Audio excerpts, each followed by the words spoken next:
It seems to work well.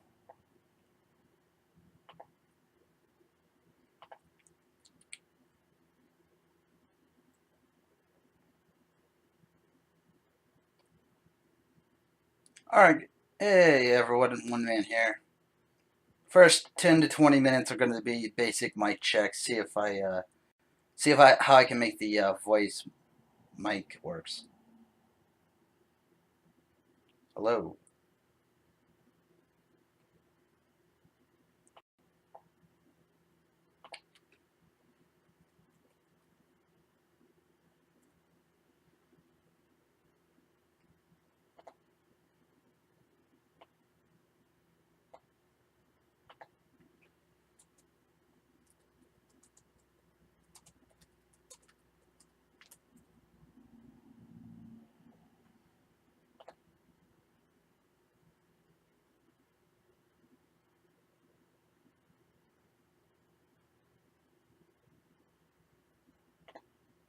Anyways,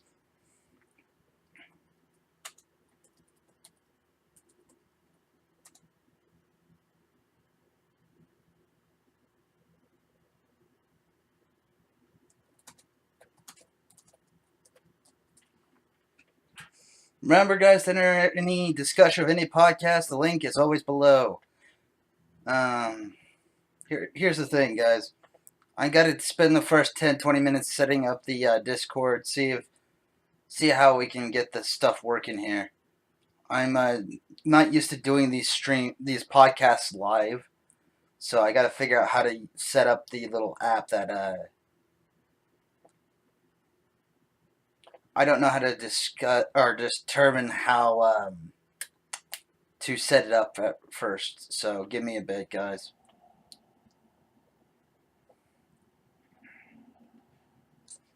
But yes, the general agenda for this podcast have the general topics for the day. My goals for my podcast, the goals for my channel. Moe Blob anime is the key to our salvation, and why Shingeki no Kyojin is a complete masterpiece. Now, I'm not going to get into the discussion until 7:30, but at the same time, I just thought I should let you guys all know. So, see my Discord link. If you want to be part of talking with OneMan in the podcast, make sure to click on it. And if you don't have a Discord account already, make one. Try to keep some rules of civility here.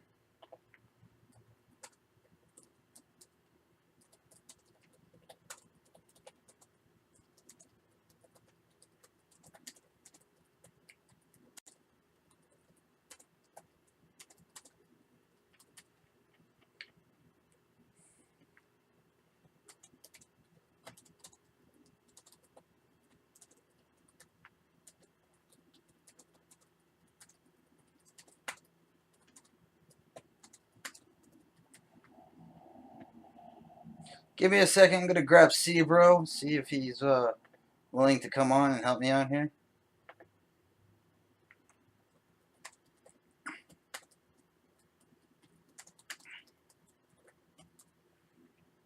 I need a bit of help here, because I don't know how to set this up, because this is definitely different than before. Hey, Mikey. Anybody and everybody is welcome on the podcast, of course. I'm doing a rough mic check, programming check to see how to get all the stuff set up. So give me a bit. Anybody and anybody is welcome.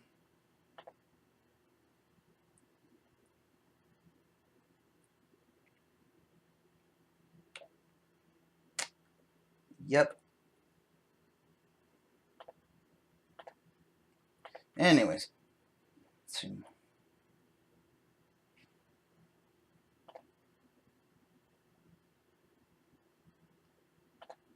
Let me see here, guys. Hey, Alexi. Just as usual, if you want to join the chat, Discord link is in the description.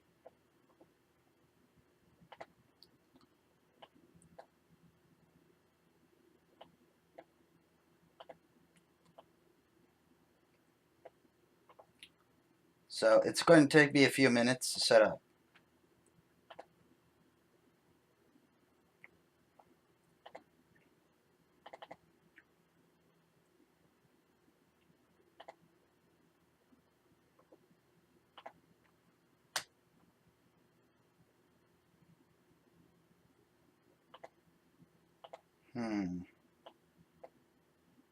Hey, C bro.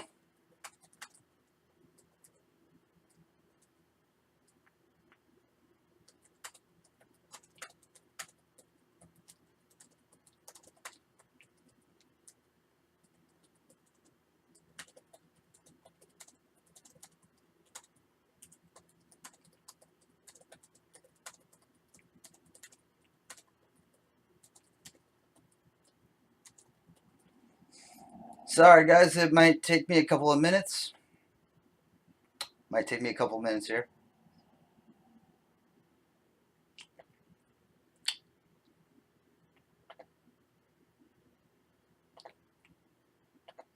I also sent you the link, C bro.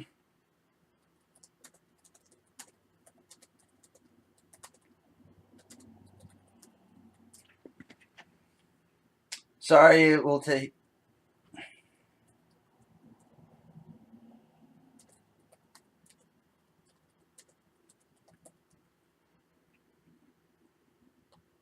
I'm using OBS Studio, C bro. I don't know how this whole thing works, so give me a second here. And then when we get it set up,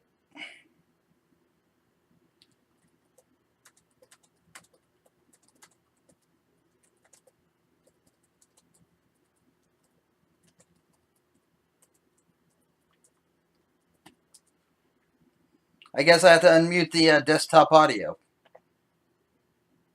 All right. Well, then when people get on the chat, you should be able to hear them in the chat in the video itself. So if you guys want to chat, if you want to get onto the podcast, by all means, Discord link is in the description below. For now, though, I shall discuss the topics for today, and depending upon how it's set up, it will run from anywhere from a half an hour to 2 hours. Okay, so like I said before, the topics today are the goals of the podcast, the goals for OneMan, why Moe Blob anime is the key to our salvation, why Shingeki no Kyojin is a complete masterpiece, and any fan topics that people want to bring up after. However, the topics I've listed are in set order, so it will go podcast goals first, OneMan goals second, Moe Blob anime third, Shingeki no Kyojin fourth, and fan topics are a battle royale. Okay. So, alright.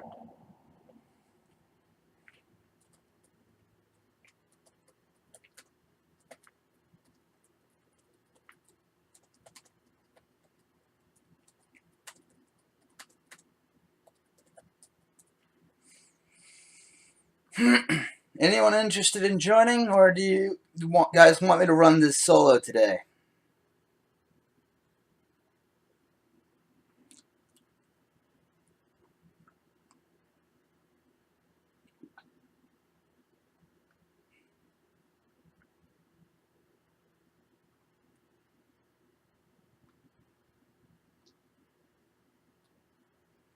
Just let me know.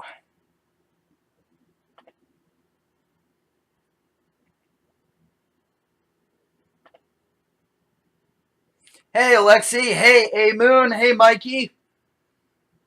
Are your voice chats enabled?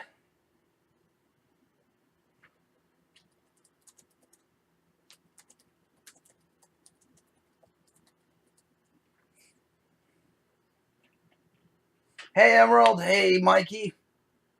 Do you have your voice chat features able?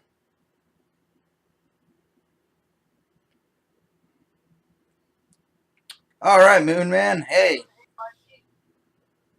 How's it going, Moon Man? Emerald? Yellow. Hey. All right, guys. We've got ourselves Emerald Eye and Mikey in the chess stream. Alexi, you in? Alexi? Hey. All right. Glad to see you guys on the stream. I'm going to begin now that we've got a few guests a few fan guests on the stream. I'm going to discuss the first thing first. Is the goal of this podcast is that I want to eventually build this up towards making it to an actual official thing where I go and do interviews with not only just the fans but official guests. Bigger name YouTubers like DigiBro or very well known authors of anime or any other sort. I thought it would be these topics for the day would be the best way to start out the podcast.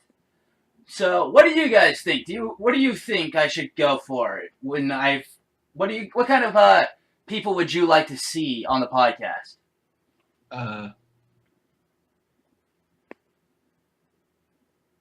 Hello, guys? Mikey, you got anything? Hey, Mikey. Yo, Mikey. I'm sorry, guys. It's gonna be a bit of touch and go for this. It's gonna be a touch and go. It's gonna be a bit touch and go for these first couple of streams until I get everything down. Hey, Mike. I'll be right back. I gotta grab some headphones. Feel free. Feel free.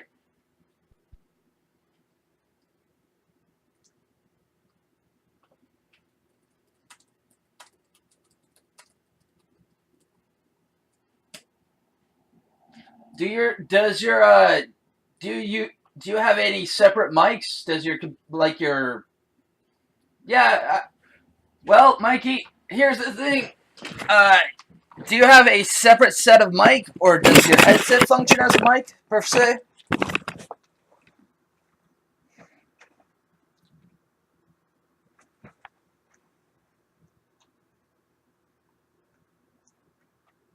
I'm glad you can hear me, Mikey.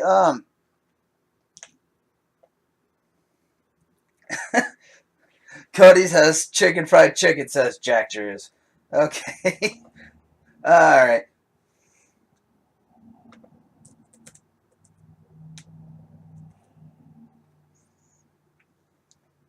Alright, here we go.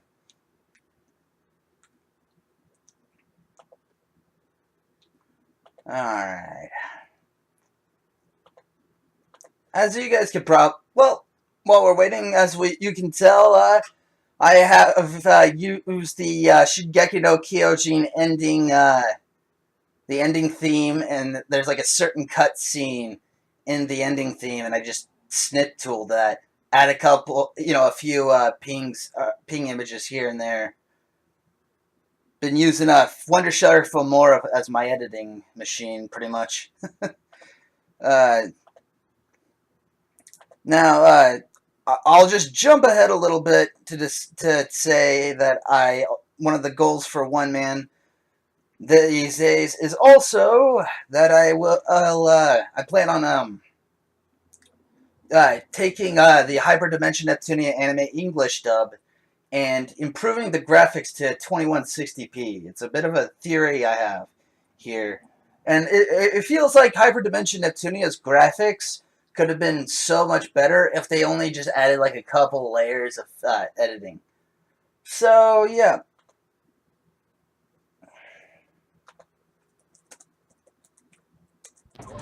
Okay, I'm back. Hey, there, Emerald. Glad to see you on here, man. Anyways, did you hear what I just said on that one?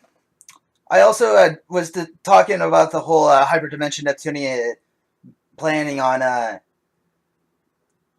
being put into 2160p. That would be interesting, but it seems like it would be hard to achieve, considering that seems to be more exclusive to bigger games right now.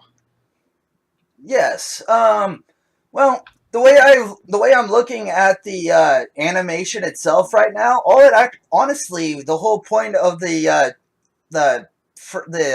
definition, honestly, all I found that all you have to do to make it look like it has 2160p graphics is literally add in like 2 filters. I am literally right now, what I'm doing is I'm like exporting all of the hyperdimension Neptunia. I take like the hyperdimension Neptunia anime, and then I add in Lomo and Hefe, which are the titles for different filters in Wondershare Filmora. And the way it looks to me, it's actually looking like it's in 2160p graphics for the anime itself. It's actually looking rather solid. There's one difficulty with if that was to be applied to games, which is that, oh crap, I had a brain fart. Which would be that the games, they seem to be more hyped up for the console versions of Neptunia games, and I think consoles can only run so much, so I think this would mostly just, if this were the case, it would mostly just be applied to the PC world. Okay, that's a solid theory. I did have, and I was having that concern too until last night when we were discussing the PS4 Pro, and that would be a perfect use for 4K graphics if they wanted to export a specific 4P or a specific 2160p version. So, what do you think? Do you think a PS4 Pro can handle that sort of processing power? I think it probably could, but I don't know. I'm honestly not too knowledgeable about the console specifics and stuff like that, but yeah, I don't know, maybe. All right. Duly noted. Another goal I have for this channel is to, as you guys can probably tell, I've been expanding the concept, the brand a bit by adding in some of my other interests into the channel. As I'm sure if you check the channel, you see different stuff. And I thought, I want this channel to be primarily an anime game and anime channel, but at the same time, welcome by the way, Sir H. Morales on the chat. But at the same time, I also want to slowly add in interest from different areas as well. I want to be able to draw in viewers from different demographics to join in on the whole fray. Now, before anything, I would like to have any of your impressions. Mikey, if you cannot join the audio part of the stream, please type in your stuff in the video's chat itself, the live stream chat, please. And so, what do you guys think? Are you guys opposed to the whole idea of me adding in extra stuff? Well, to be honest, I'm not opposed to the idea of it, but what I notice is that most of your channel's charm, not saying that like the new stuff that's not anime is bad. It's just that I've noticed that like most of your channel's charm comes from the anime stuff that you do, so it may like take a little bit of difficulty to actually get more people to draw into the other stuff. Okay, well that is fine by me. The reason why I'm asking this is I want to know the best way to format my channel and accessibility to everybody else, and so what I have been doing as of late, before I added in the extra stuff, was I would have a section for AMVs, a section that had both the list of AMVs and OSTs I've listed, and a bunch of different streams of mine. And I wanted to know something. Would you guys prefer it if after the stream I broke it down into smaller sections for you guys to be able to enjoy, or would getting extra views be fine if I just leave it in the general live stream format? Well, I think a good idea would be breaking it down into chunks. That's one option, but I think a really good idea would be, because like I noticed that like people only have so much patience. I was thinking of maybe a highlight reel. All right, yeah, that's definitely true too. I am still sort of somewhat noobish when it comes to the whole live feature of it, and I had just discovered that that I have to have the preview player to be synced in order to have like a set of highlights. I did a small one man memes thing, which is one of the highlights of the stream where I go say something really ridiculous or silly and then highlight it and then like use my editor to chop it up into small bits. Thank you for joining me, Sir H. Morales. Thank you, Jamin Beckwith, for joining as well. Yes, indeed, Jamin, it is my choice, but at the same time, I also wanted to make it as accessible as I possibly can, so that more people can, join and flow in. Anyways, well, those basic goals have been discussed. Now, one of the things I want to discuss today is my theory of why Moe Blob anime is the key to our salvation. Because for one of the things I've noticed about Moe Blob anime is that it takes everything about what is great about anime and it compresses it into a set of 20 some odd minute videos or 15-minute videos or 5-minute videos depending on what kind of anime you watch.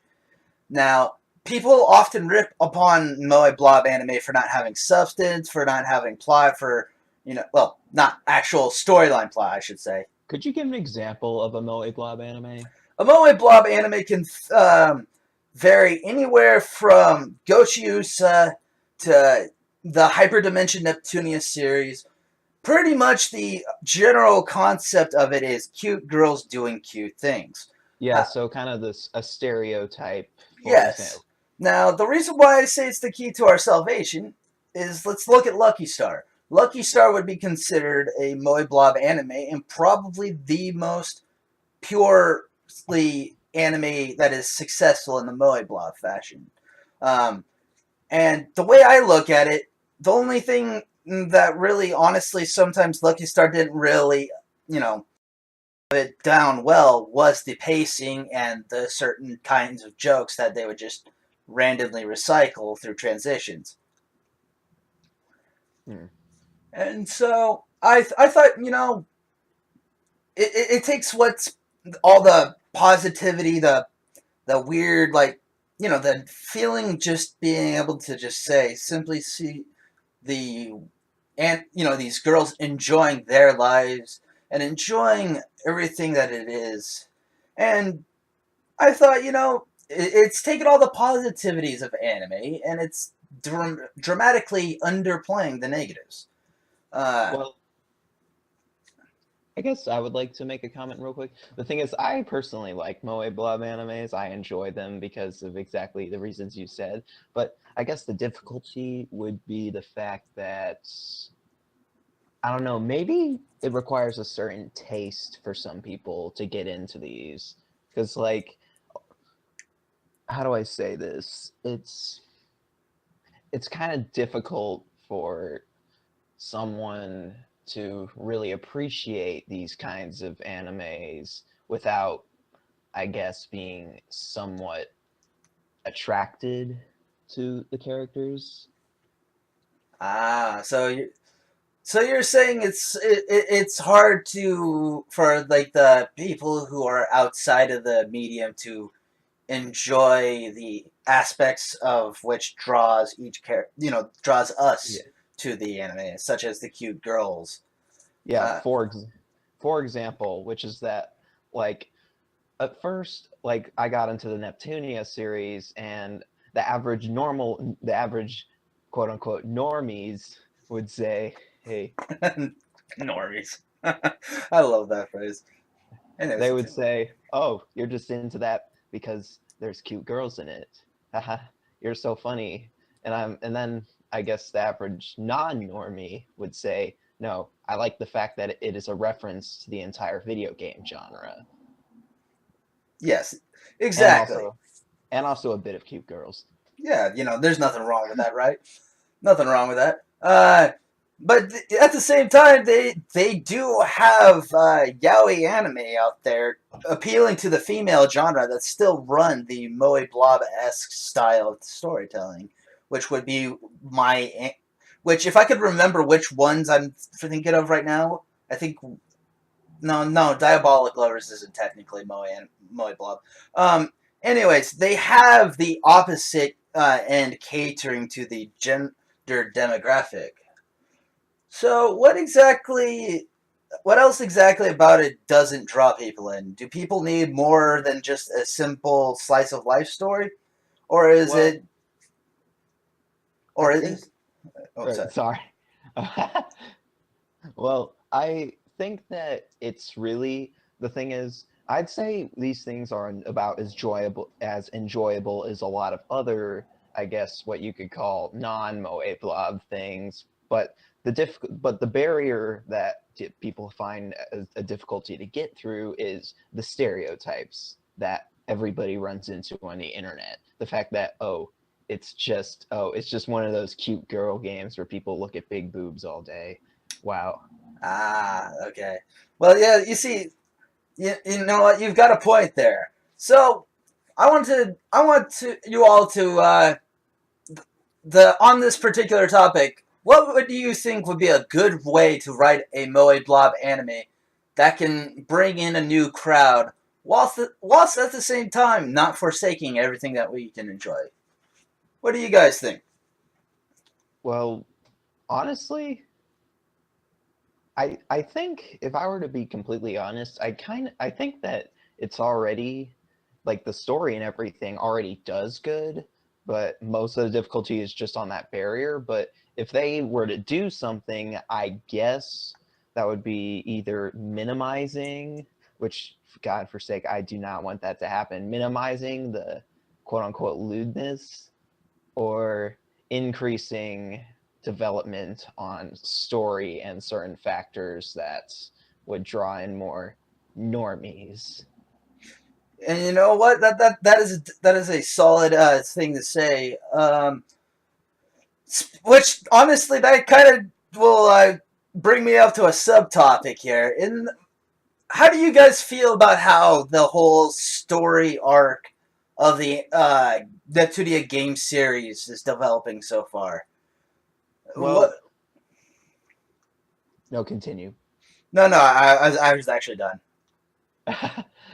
Well, for the story arc, I think like the story arc that they worked on, it was okay in games like okay, well actually Rebirth 2 was practically a masterpiece in arcs, but when in like games in most of the other hyperdimension Neptunia games, the story is not really the big part. But I noticed that when Compile Heart and Idea Factory really look into it on their story arcs, they do a really good job. For example, the Conquest ending was very well written in Rebirth 2. It was sad, but they did a really good job on it.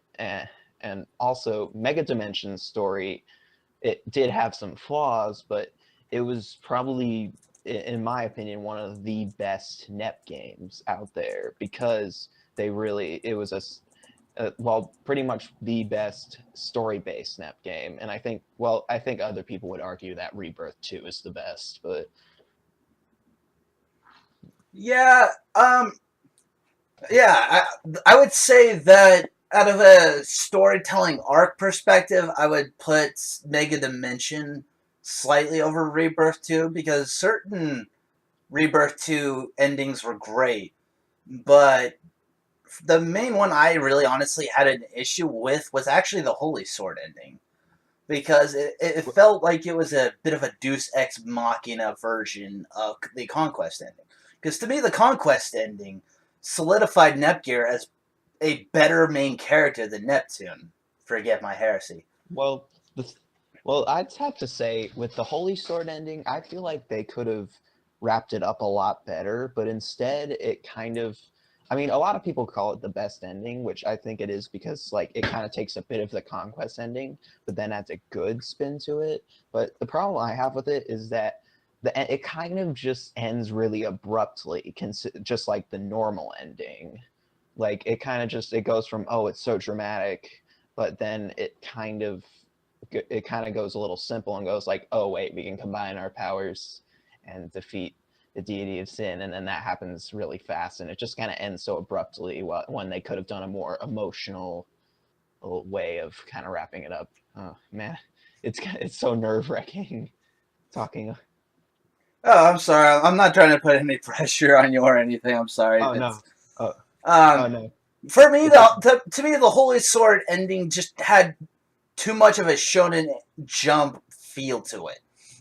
Because it feels like it feels fairy tale-ish, you know. And I'm not ripping on fairy tale because the main bulk of the story is great, but the way they just set it up is too much power of friendship, so to speak.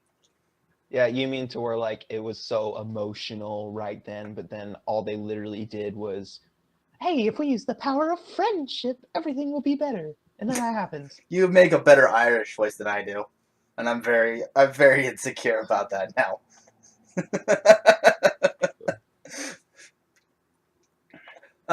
But yeah, but for me, the conquest ending not only was good in delivery, but it also had time for dust to settle. Whereas the Holy Sword ending went on such a huge wave of momentum from start to finish that it didn't really feel impactful to me. Well, one thing I noticed that one thing I'm always wondering is that with the Conquest ending, I'm surprised that they didn't end it so abruptly. Like, for example, the bad ending of Megadimension. The bad ending was literally just, oh no, we ran away. The world is screwed. Somebody please wake me up from this dream. Ah. Well, while like the Conquest ending, they actually like took a pretty large amount of time to like wrap it up and like actually like you said, let the dust settle. Yeah, and honestly, that was honestly don't. But overall, the general storytelling arc of it of Mega Dimension was solid. It was a solid pace from start to finish.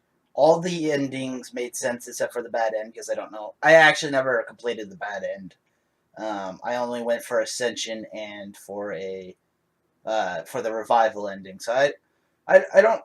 So I don't know if they just cut it off at a scene or whatnot. But I've only done the Ascension and I've done the revival ending because I didn't even know they had a bad ending until I looked it up.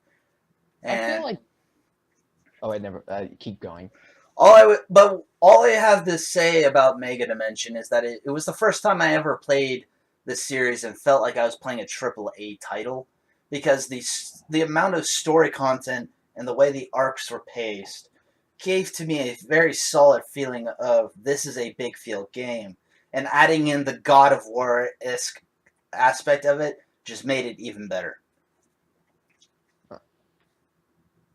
Wait, just curious, does there's something that's kind of funny that I always look at. I remember after like completing Mega Dimension and that like I wanted to go back and do Rebirth 3 because that was the kind of the one game I hadn't done.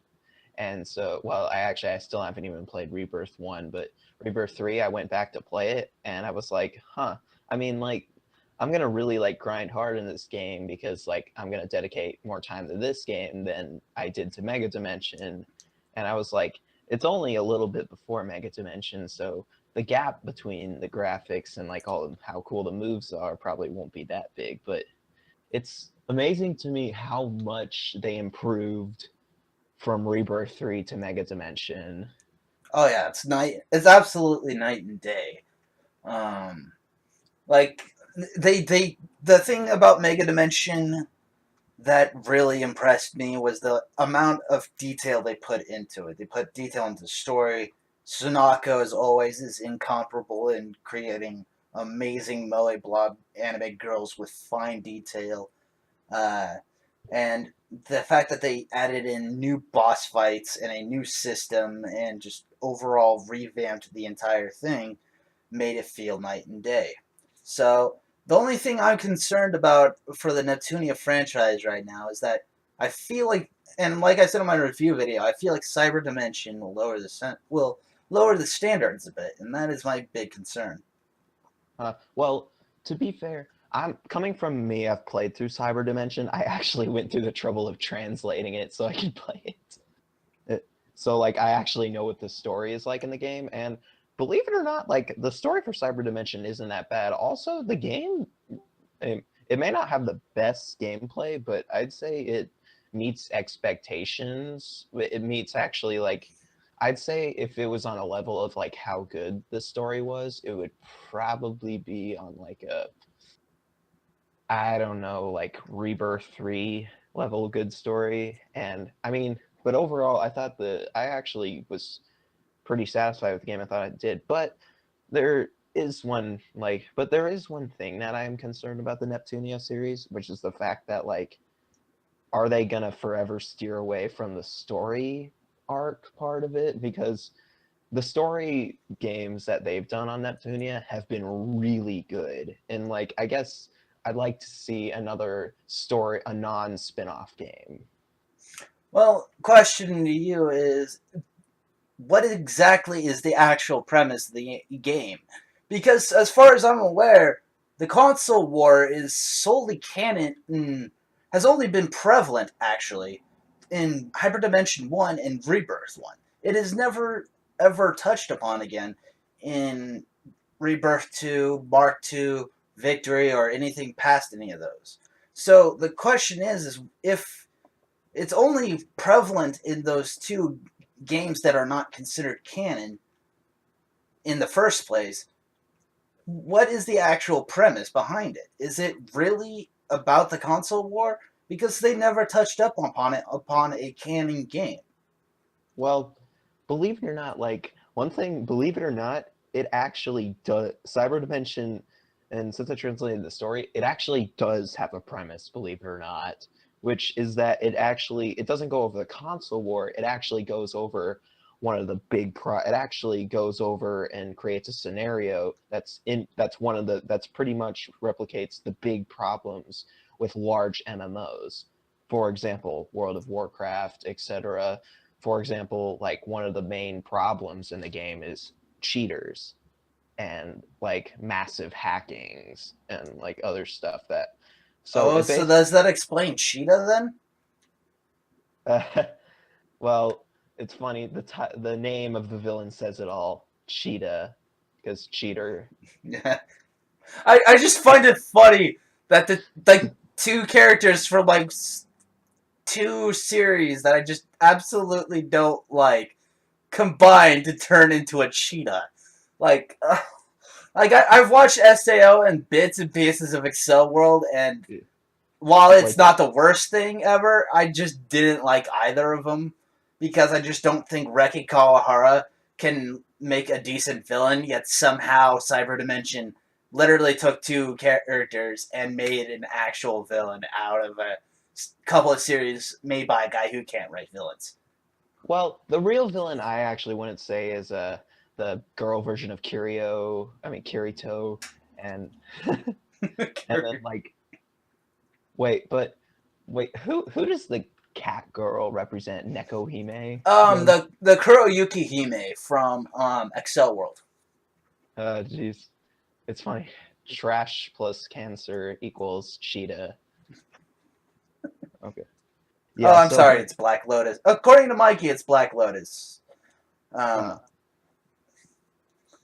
But well, the funny thing is with them is that it's actually, it, I'd say the main the story more actually I wouldn't say the main villains are the actually like I've gone through the story mode and the main villains like story wise they aren't the main villains, they're just kind of side villains that you get aside to go to the main villain.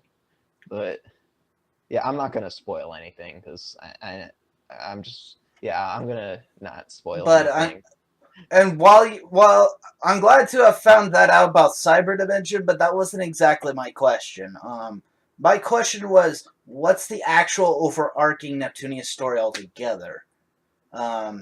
Well, My apologies for not elaborating on that, but the console war actually only seems canon to the Super Dimension, the HDN1 and Rebirth 1. They never make really much of a mention of it after that. So what is the actual central integral plot of it? Well, I don't think it's okay. I don't think Cyber Dimension is kind of. I don't think it's really basing itself off of. I don't think it's basing itself off of any kind of particular like time in history, like the console wars. But I think it's more just focusing. Like its whole integral plot is just focusing on the premise of the problems with online MMOs and the things that they've had to face and like how they're like because one of the things that they touch up on in the game is kind of how like the MMO like it's not one country of it's not one of the it's not only one of the countries making it, it's all of the countries making it. Hmm. Well, what I'm saying, well, I was actually steering away from Cyber Dimension when I was asking this because you had mentioned that they should get back to the overarching plot of it all. And what I'm trying to get at is what is the actual overarching Neptunia story plot here? Honestly, if I were to answer that, I would probably say it's just video game history. Okay. And so, in other words, like, would that make Super Dimension Neptune versus Sega Hard Girls sort of semi-canon then? Because that seems to me to be like that, like it's like the encapsulation of the series itself. But I'm always nervous to always consider it so, considering that people don't treat it canon to Well, the. I would say that it kind of it's right in the middle. Like it kind of touches on the main premise, but really it's due to the fact that it's kind of a crossover with like Sega and Hyperdimension Neptunia that like and it does kind of show like some history that it's kind of due to the fact that it's a crossover that it's kind of semi-canon.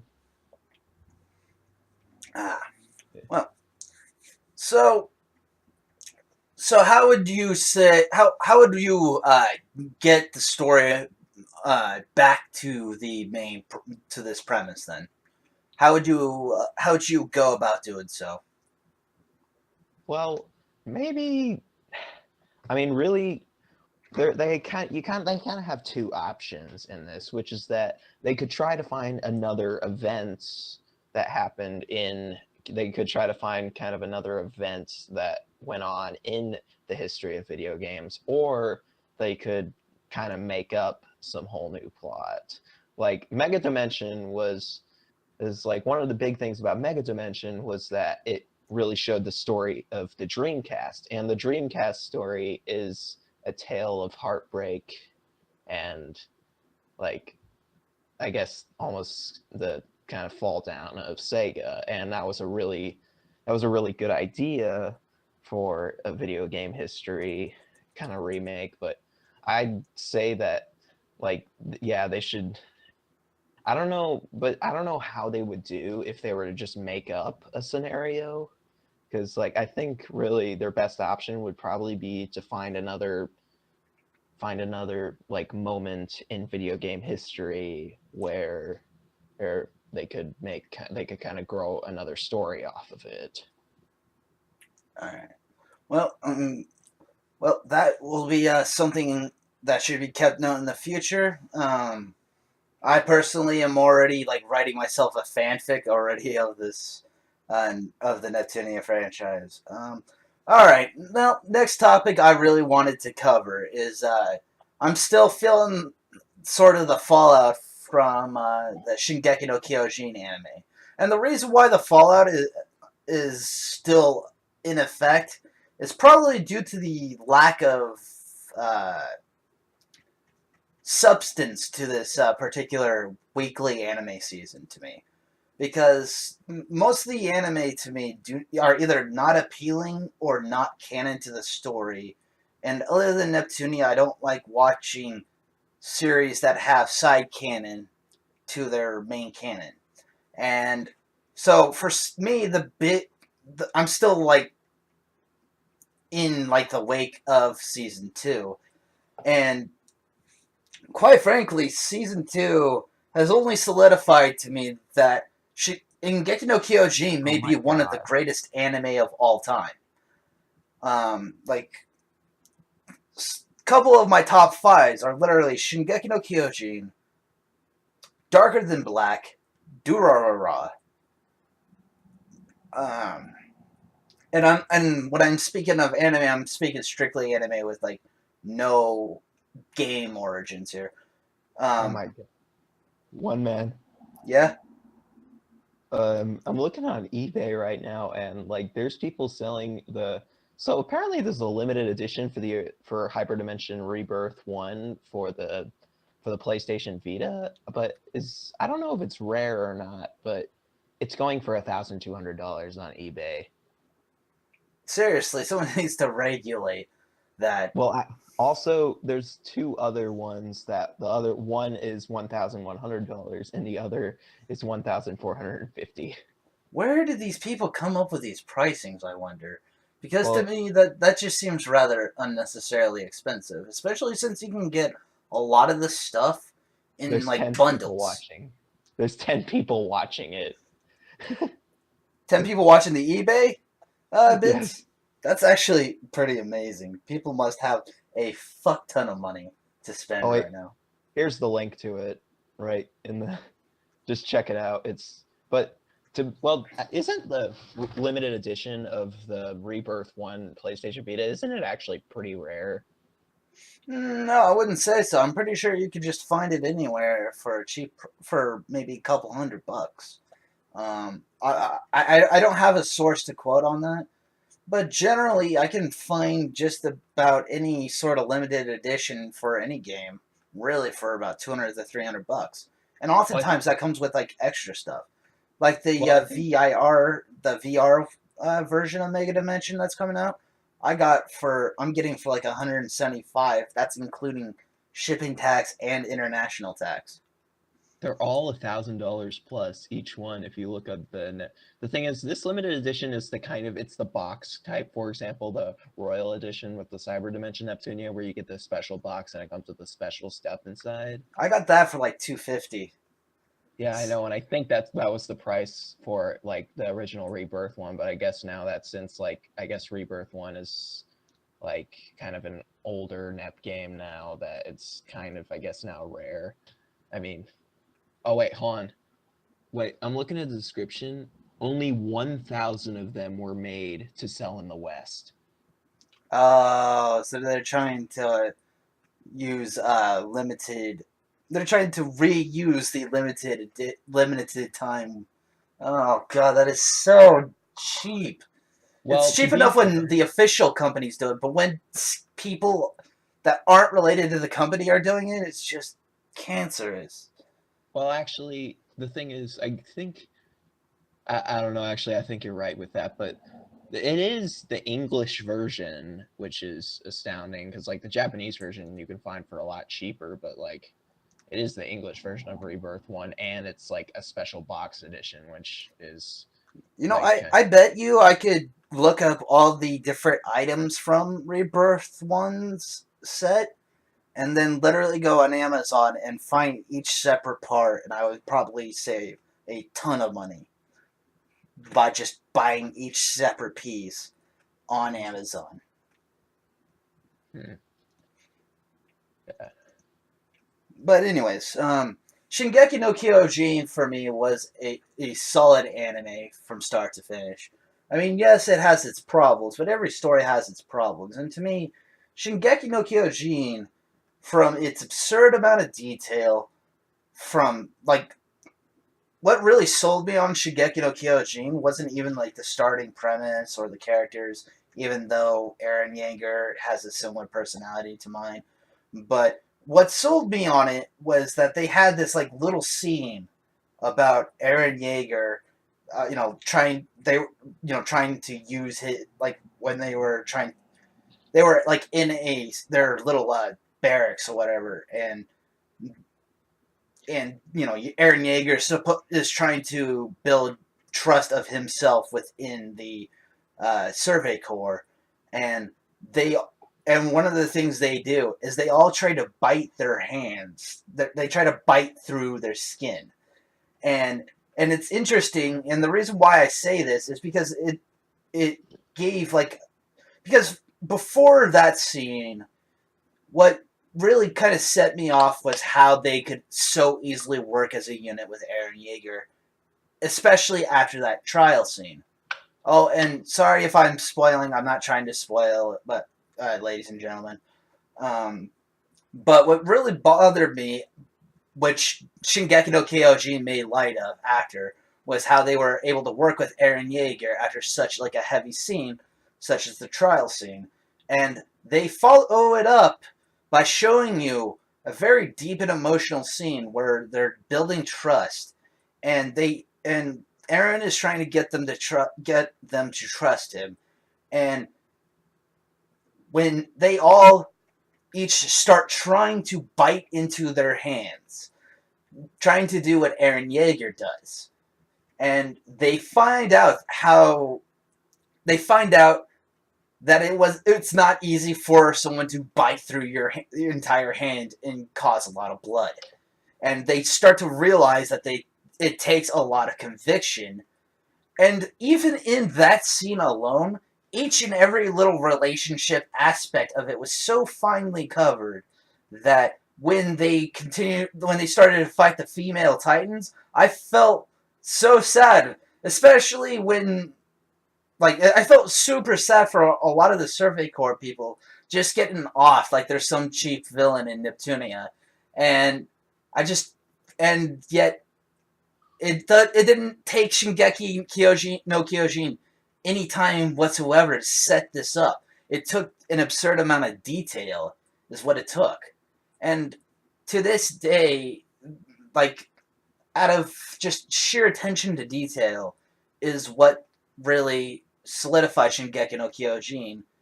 And I'm just talking about the first season. The second season that really sold me, because I didn't read the manga until after the second season had ended. But the second season really just got me like, holy crap, things are getting escalated when they have the Reiner Bertolt betrayal. Man, that was what. And the music behind it, too, made it a million times better. Like, Shingeki no Kyojin to me is a masterpiece. I know people like to rip on it and make fun of it, but the thing is I think it is a solid masterpiece. Hey, a $330 noir body pillow.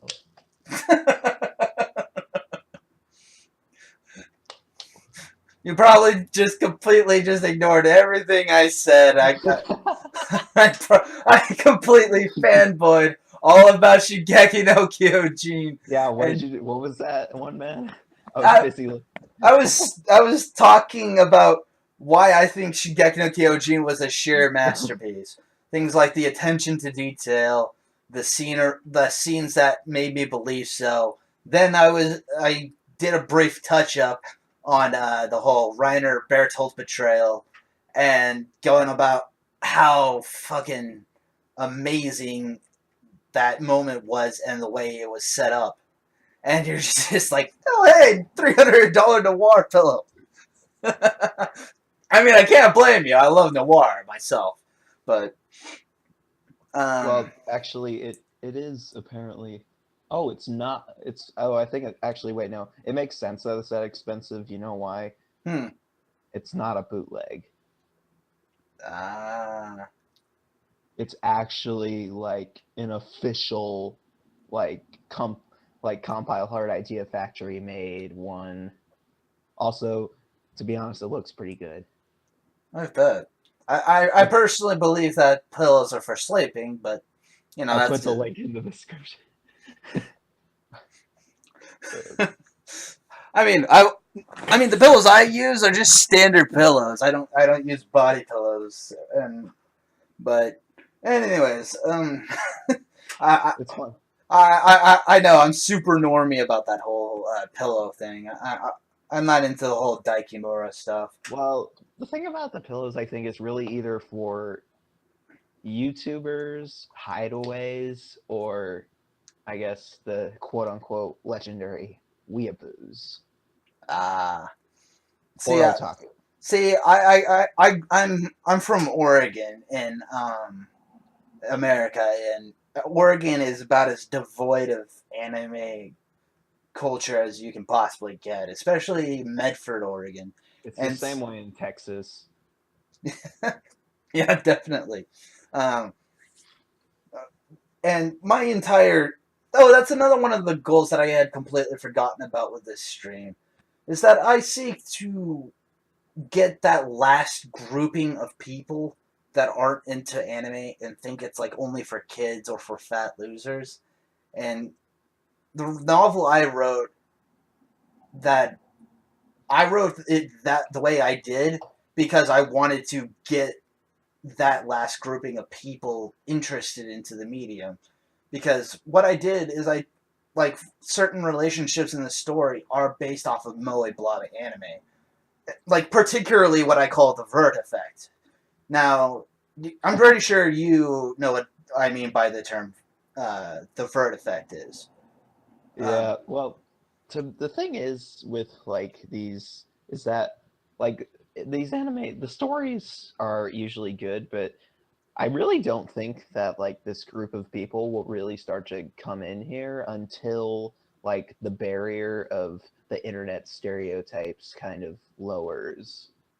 And that's a solid view, but the whole point of my story is that I wanted to cover topics so mature that and topics so prevalent that it would be you would think it would be covered in a like an Oprah book club story kind of setup because the way I see it because I'm heavily involved in political stuff as you guys have known over these streams is that sexuality seems to be a social discussion these days and especially amongst the liberal community, which is where Oprah kind of thrived, And I grew up with an ultra liberal mother, so I was always like, instead of being able to watch Digimon at 4:30 in the afternoon, I ended up my mom would always change the channel to Oprah. My dad would be like, "No, you cannot watch Digimon in the living room," and I wasn't allowed to have a TV in my own room when I was a kid. Um, and and to be honest, that was my ideal. Like my mother is like as anti-anime as you could possibly get, and I felt like writing to that demographic may draw him in. That's my theory behind it. What's funny is that my mom is actually like, she's not into anime, but she's like, dude, do whatever the hell you want.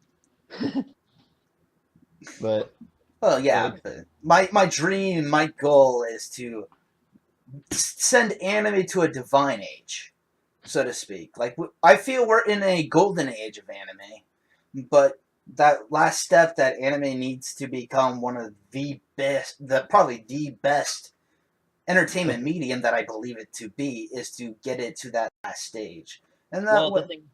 and when I get Oh, it to that last stage, then it will no longer be hailed as something that that is for kids or for fat losers. well, That's the goal.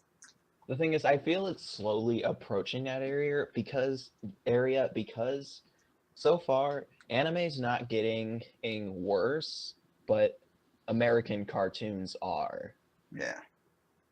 So also like I mean for Rick and I mean if any of you know Rick and Morty is probably like the most successful cartoon right now. I watched one of the episodes and I felt like I was on fucking acid. Actually, I love the show. I think it's pretty good. But No, I don't hate it. I don't hate it at all. I just it feels like an acid trip. yeah, it's a very crude take, but I think anime, like you said, it's going to come to a divine age because the thing is most American, I guess like quote unquote American. Not I'm not saying this because I am an American. I'm not like being like, oh no, I'm from Japan. I'm totally not. No, I don't think you guys are waves. I think all of us have enough semblance to reality to Well, but the not be thing considered waves. well, the thing is that like American cartoons seem nowadays rely almost solely on crude humor. and eventually that's going to run out. While anime is actually creating plot in more than one way. Yeah. More than one way, indeed. Uh, and honestly, I think it could be. I think that when authors are given the chance, the time of day, and to. I think the anime is honestly the best format for storytelling forums. Because to me, right now, one of the things I have an issue with American television and American movies is that the quality of stories have dropped dramatically. Like for Well, movies, I remember the days when I could turn on or go to a movie theater, pay what would be like $6 back then to watch The Godfather, or to pay $10 for a DVD of Silence of the Lambs. And now it's just so ridiculously droll and boring. Like it's always the same style of shows. Like all this new stuff that's coming in through the movie theaters just has no appeal. Like I think the closest movie this day and age that has had any sort of draw is John Wick. Um, well, I beg to disagree with Fair enough. movies, but when it comes to shows, you're right about like when it comes to TV shows nowadays. For example, Cartoon Network used to be so good, but now it's absolute crap. well, honestly, I haven't been into movies as much as a result of my view and all the stuff I have seen for movie trailers for movies. And I've only heard good things about John Wick from the my roommates and friends, and what they tell me what it's about, and it's supposedly a very good and gritty story. But the stuff I see nowadays is always it's the same basic stuff. It's always like superhero movies or chick flicks, which is not really my thing, or what was the other? Oh, like Transformers movies, or some movie with a set of you know, cheap twists, like an M Night Shyamalan movie, or some other thing like that. Even the horror movie quality, in my opinion, has gone down personally, um, and that's probably why I don't have as much exposure. And Well, I would have. Oh wait, keep going. and sorry, this is the last bit of that statement. Is as a result, that's why I probably don't know as much as movies as you would. Well, I'd say movies are never actually going to go away because with movies there's infinite possibilities. But like when it comes to cartoons, I'd say that anime is kind of taken over that genre. No, don't. No, please, nobody get triggered. I'm not saying that anime is cartoons. Please, don't kill me. I just so you know, I'm totally aware of what you're saying.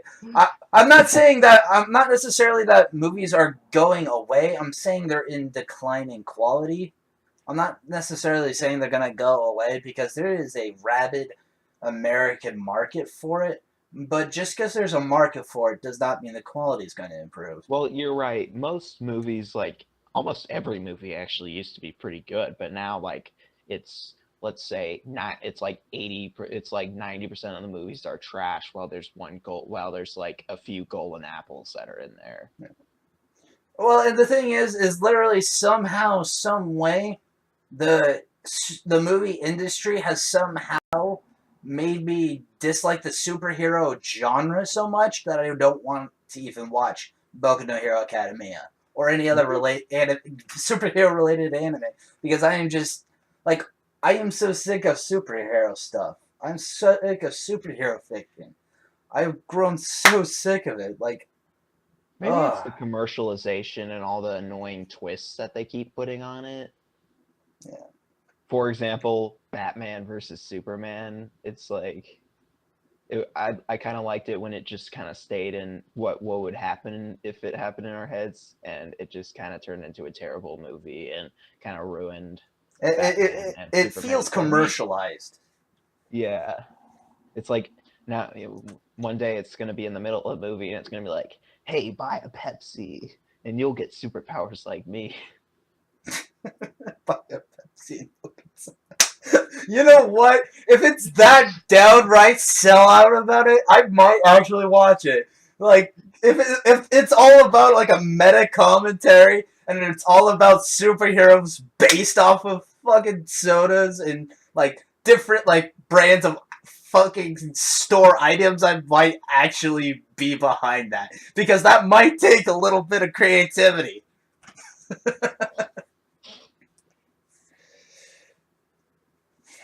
But yeah. It's funny. I have Fairy Fencer Advent Dark Force. I have it in my Steam library, but I haven't bothered playing it because I've been replaying through Megadimension. Well, actually, honestly, it's a very fun game. They expanded upon it. And now that you mention it, now that brings up another topic. What do you think about that weird fuck all ending about Advent Dark Force? Wait, I haven't seen the ending. Oh, wait, that's right. You haven't played it. Crap. I can't give it away, but I so want to. Ah. I'm sorry, OneMan. It's okay. Don't apologize. It's mostly just me just getting frustrated because seriously, anybody who's watched anybody who's played the game all the way through knows the ending to the new 2 routes, and it's so hard not to spoil because it's. Do you think? I can at least say this. It's so, like, Illuminati-esque. It's ridiculous. Huh. I'll just leave it at that. It won't be a spoiler, and it won't even really take away from the experience, but it will be a funny thing for you to look back on when you actually do play it and reach the ending. And you're like, oh, now this makes sense. Okay, I get you. So, yeah. Oh, hey, Juan, glad to see you here. I'm glad that you guys are sticking through with this podcast. I'm glad you guys are sticking through. I know it seems silly to stick around on a live stream filled with people just talking about anime, but it's something I've wanted to do for a while. Is like talk about topics like on days off. So. Hi, Juan. It's me, Emerald. Hi, Dad.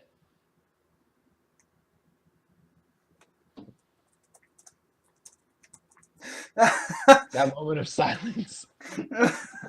I'm sorry. I was just so triggered by what Juan said. Oh, God. Like, he seriously triggered me. That's really fun. But, like, has OneMan really fallen this bad?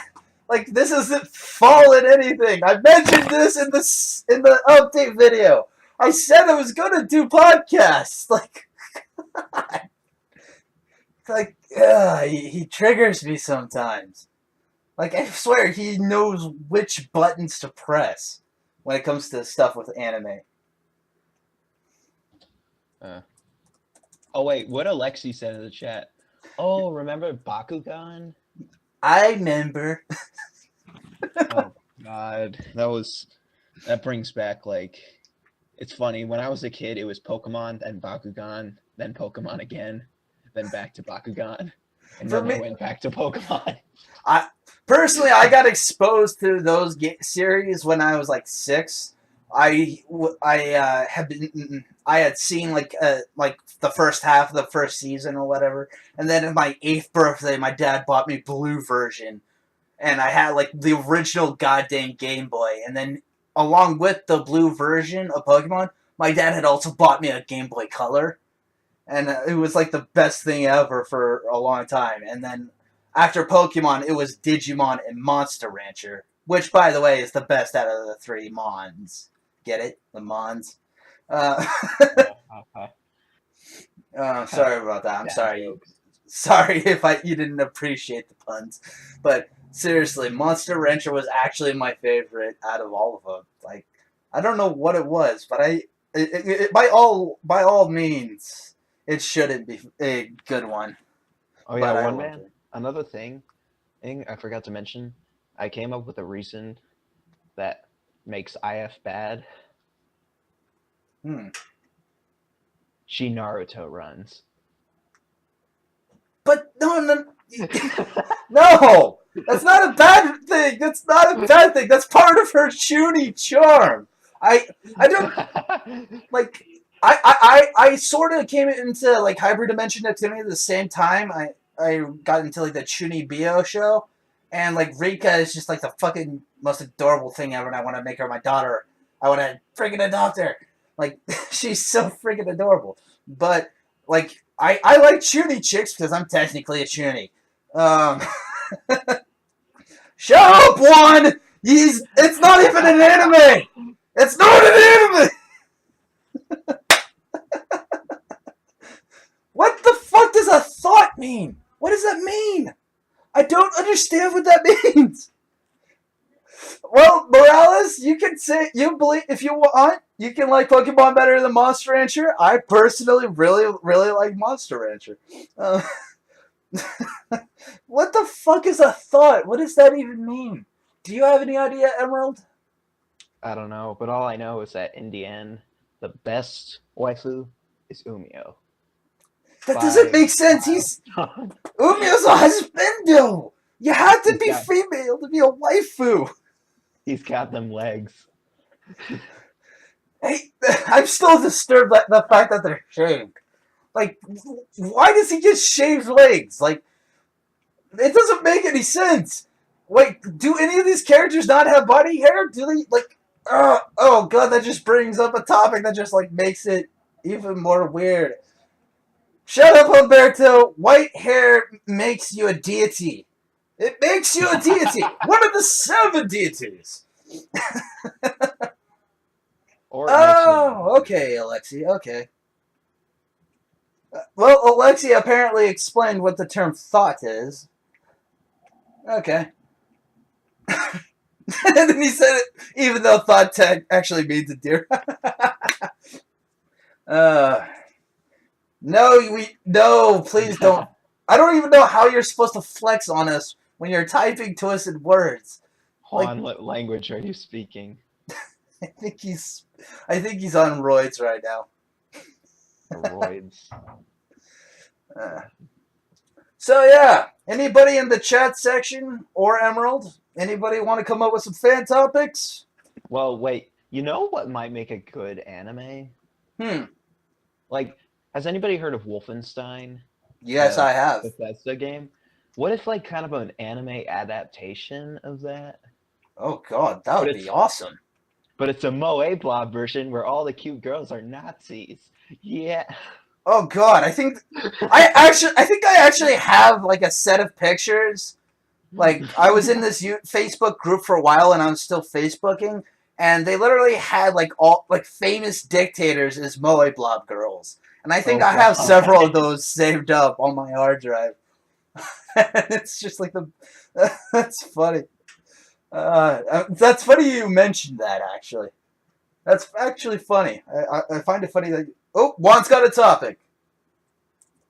Oh my god. Wolfenstein. Wolfenstein? Really? Wolfenstein? It's Wolfenstein. But it's... I know German's hard... I know German's hard on a lot of people to pronounce, but I wonder what it would be like if the Japanese voice actors tried to speak German. That would be great. Why didn't they do that with Yojo Senki? That would have made her even more adorable. There would be like Nyan.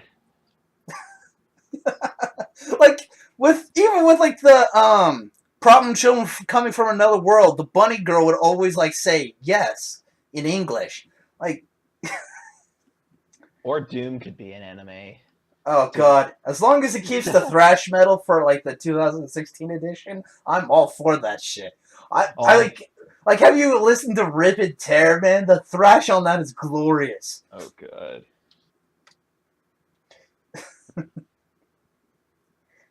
What do you mean by that, Juan? Be more specific. Be more specific, Juan. What do you mean by traps being denied legitimacy? Oh, Morales. Actually, Hyperdimension Season 2, that would actually be great, but hopefully, like, it would actually be good. Or I don't know, maybe if they based it off of Megadimension, that would actually be good. I kind of didn't like what they did with like the animation where they kind of like halved it and kind of like completely flopped the story with Rebirth 3. What they did really was they took aspects of Rebirth 2 and then combined it with like the least important aspects of Rebirth 3. And with Rebirth 3, what I mean by that is They that... kind of combined Rebirth 2 and 3. Yeah, they did, but they also sandsed out a lot of characters that made Rebirth 3 endearing. Like Mr. Bad to the Bone. They completely fucked up the writing for like Warchu and Underling, as I call her, because I'm not going to call her by her real name. She who shall not be named. The fabled Linda, who is obviously the best waifu material. I mean, someone's got to like her. I mean, that would be Juan. Yeah, definitely got to be Juan. But Juan likes traps, so I guess that literally says something about Linda, now doesn't it? Oh my. That is the funniest thing Juan has ever said. Oh wait, another topic that I actually had an idea for. What do you guys think of Noir's new voice? If anybody's seen the clips from... The phrase I would use is close enough, but... I wouldn't say it's bad, but it kind of took all of the tsundere away. Honestly, I think that would get more new people looking into like the tsundere trope might actually get into the tsundere trope, which is one of my favorite tropes, honestly. I guess, but I feel like the voice is good for people who don't know Noir, but for people who do know Noir, it makes them cry. I mean, I get that. I mean, personally, I did not like her original VA. She sounded too bratty, too catty, and didn't really bring like the same sort of regality that Asami Imai had. And I always liked having Asami Imai as her VA. And when I saw that Aaron Fitzgerald had left, I'm like, okay, this may be sad for a lot of people, but we could look at this in a positive way. We could look at this in a positive way. We could like theorize about whom they could actually bring in. Like I was like hoping for Maxie Whitehead. And if you guys don't know who Maxie Whitehead is, she voiced Alphonse Elric in Full Metal Alchemist. She also voiced Ellis from El Cazador de la Bruja. Oh wait, just curious. I'm playing Megadimension, and should I try and level up Ram at all? I mean, if you like Ram, I guess. Ram. The endless debate starts again. Did you just call my podcast Podshed? You jerk, Juan.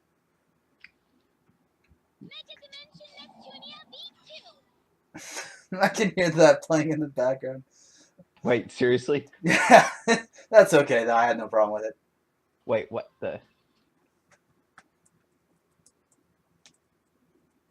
Huh, I thought if I wore headphones that would get rid of the sound. I don't know. Maybe they came out or something, man.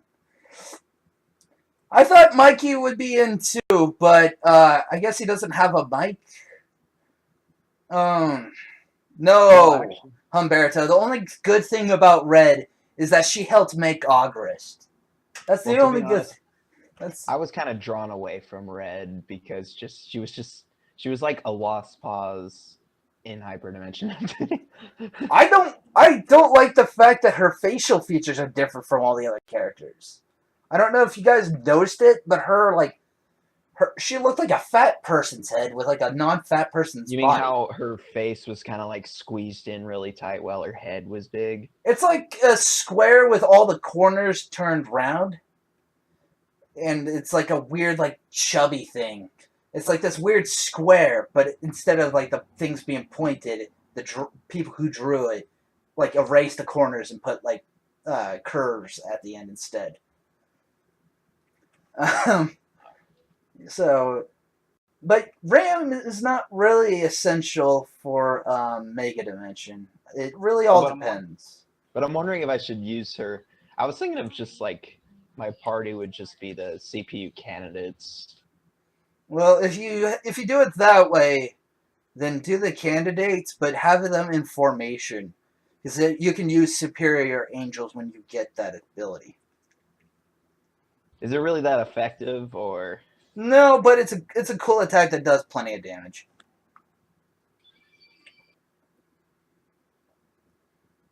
It's the sound going through. Yeah, slightly, but it's not too far. By the way, it's spelled Thick. You know, it's not. No, actually, it's spelled Thicc. Gosh. Okay, Slang Master 4000. Go online, go look up the word thick, and go to define, and they will literally correct you. Say, do you mean Thick? I know why you guys do it, because you guys like, getting under my goat, but. Well, the meme pronunciation is with 2 C's. Yeah, but what's the point of this pronunciation though? I don't get slang. I'm not this like slang person. I'm always like the traditional English kind of person. Traditional English. Like stuff like proper spelling and like very articulate wording.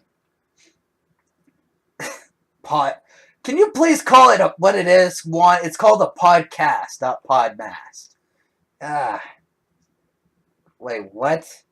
What, Juan? What do you mean it's time to stop? You heard what I said, dude. It's time to stop. This has gone too far. Yeah, right? Alright. Like, live streaming was okay, but once you do a podcast, it's all over. I just wanted to do something extra to add some diverse content, because I want to get into anime discussions with my fans. That's why I brought back the podcast. I felt it would be a good way to interact with you guys. Jeez. Always taking my good intent and just like, nope, you guys, you can't have good intent. I'm sorry. No, I guess not. Anyway. Have you played through Super Dimension? Oh, dude, I've 100%ed the trophies. You what? I've 100%ed the trophies. There's only 38 trophies. Yeah, I've 100%ed. I've gotten all of them.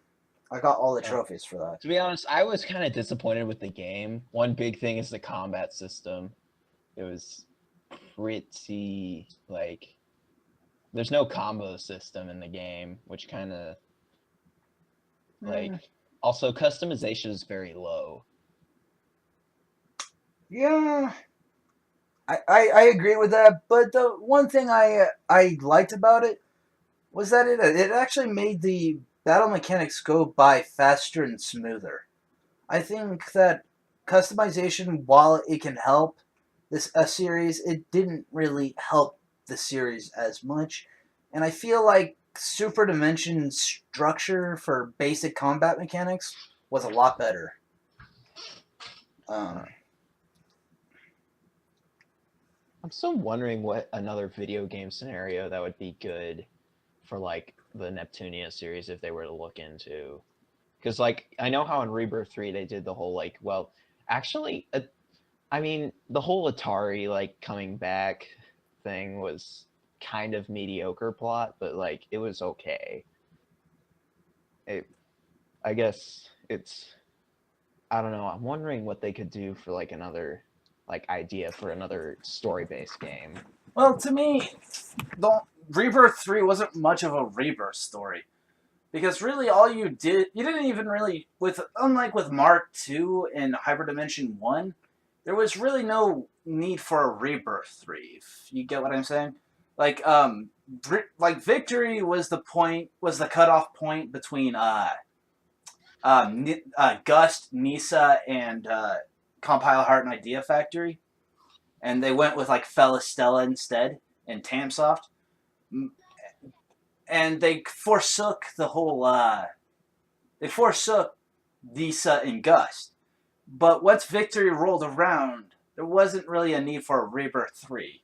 Get what I'm saying? Because with the first two, you had Nisa, you had Gust, you had probably some other character not related to the new blood of the Rebirth series.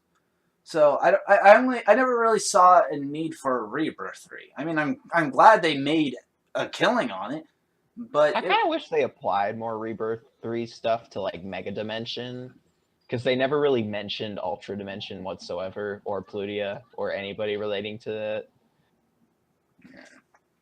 I mean, for me, the only thing about Megadimension that really honestly there was only a couple things wrong I had, or a couple issues I had with the game itself, was the Ric Flair glitch, but I ended up figuring out how that glitch actually ended up working, so that was no longer an issue. And kicking out the constant kicking out of the party with like New Game Plus and such.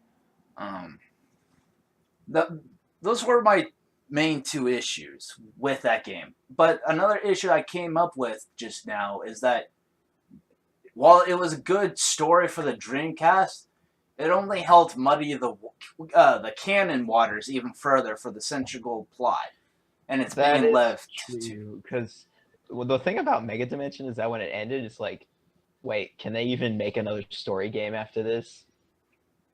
That was what I was thinking too. Like, how are you to continue from there?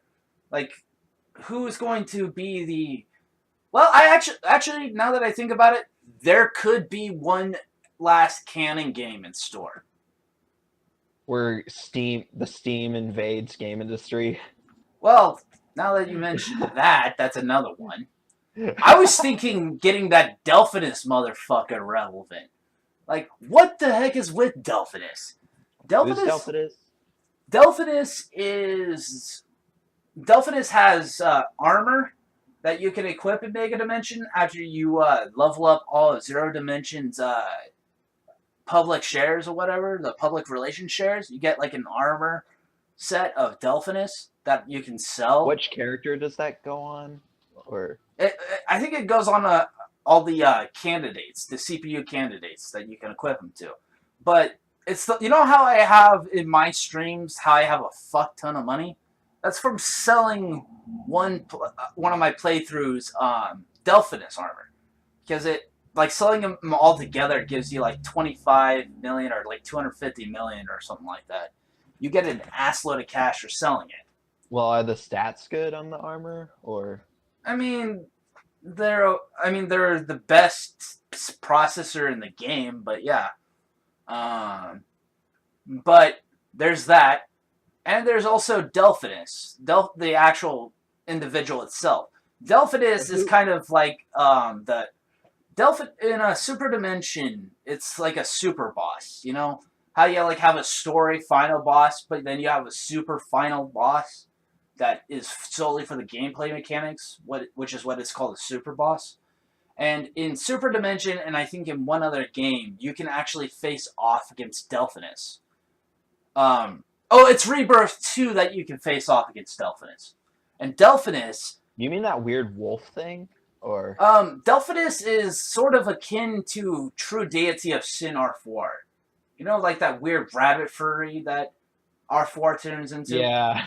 It's sort of similar to that. What's funny is that in the anime, she doesn't turn into a furry. I would have been fine with R4 as like a villain if she actually did that. Because to me, it goes R4, Bug R4, Rabbit R4. It just... I'm just wondering, why did they make her a furry? I don't know. I mean, would you prefer her being a furry, or would you prefer her being a gigantic eggplant? They just needed at least one furry in the game. That's just... They couldn't fit Yeah, they could have turned it. They could have turned Neptune or any of the other characters into a furry, so they just did that with R4. But yeah, Delphinus is like the super boss that has appeared in the Rebirth 2 and in Super Dimension. And now that I've known that he appears in 2 different games, what the fuck is Delphinus? Like, why is he being always put as like the strongest boss in the game you can fight? Like, Well, why? the thing is that I guess like I think it's more of just a reference to something. I don't know what, but the thing is that I don't think you could make a whole nother game about it. Really? I mean, Because if we are given the facts about what makes Delphinus, I think Delphinus would actually make a solid final story. it's funny whenever you say Delphinus, I always think of IF's move, La Delphinus. Yeah, me too. Me too. That was what really irks me about that attack. It's like, why do you... Oh, by the way, here's a fun factoid. In Rebirth 2, IS big attack is the same as CFW Magic's. Huh. That's It's called Apocalypse Nova, and they both use it.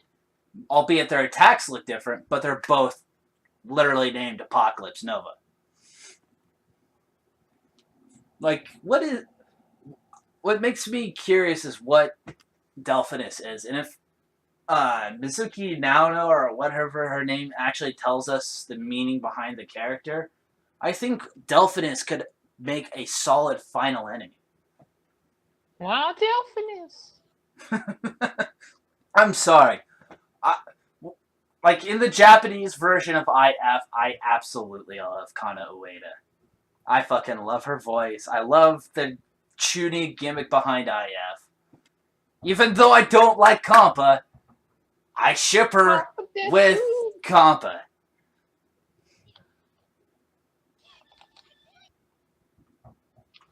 So... But you got to appreciate the Desus. No, I don't appreciate the Desus. I love the Desu, but she puts it through a wood chipper. It's like, like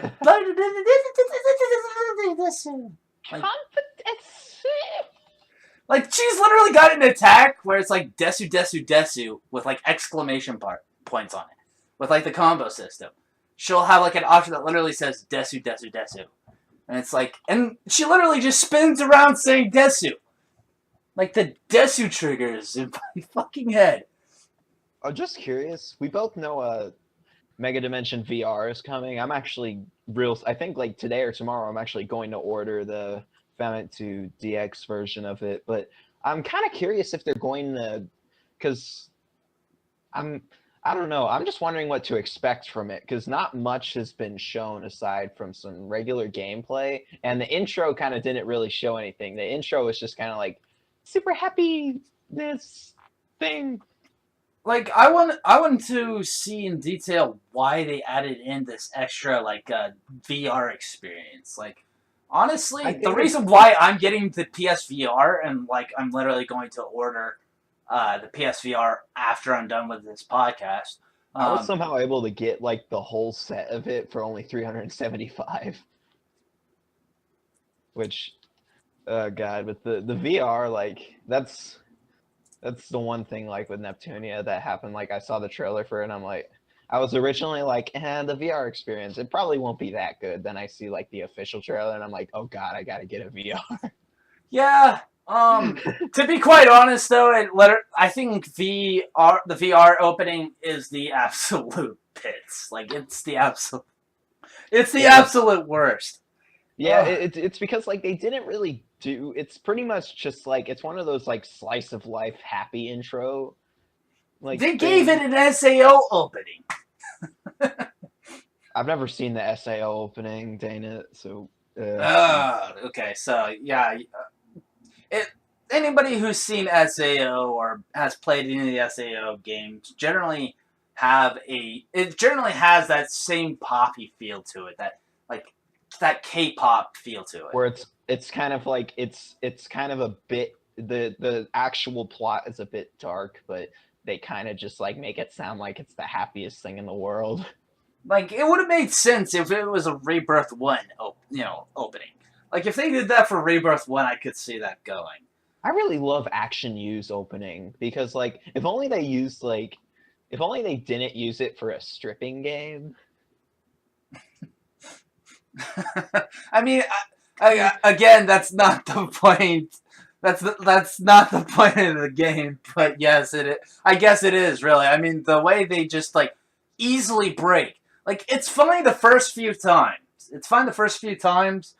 But the moment the moment it affects your gameplay itself is when it gets fucking annoying. Well, it's more like you play for like 5 seconds and you're like, oh no, I've taken some damage. Then all of a sudden it's like lewdness goes from 0 to 100. Yep. Well, with this, guys, I think I shall end this stream. Thank you guys for watching. Yes, I am Matthew. I will be out there in a minute. Alright, guys. I'm going to end this podcast here. It has already run way over the amount of time anyways.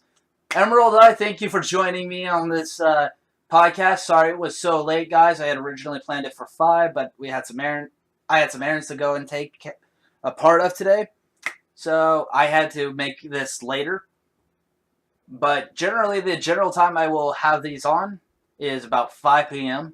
on Thursdays. So thank you guys for watching. Thank you guys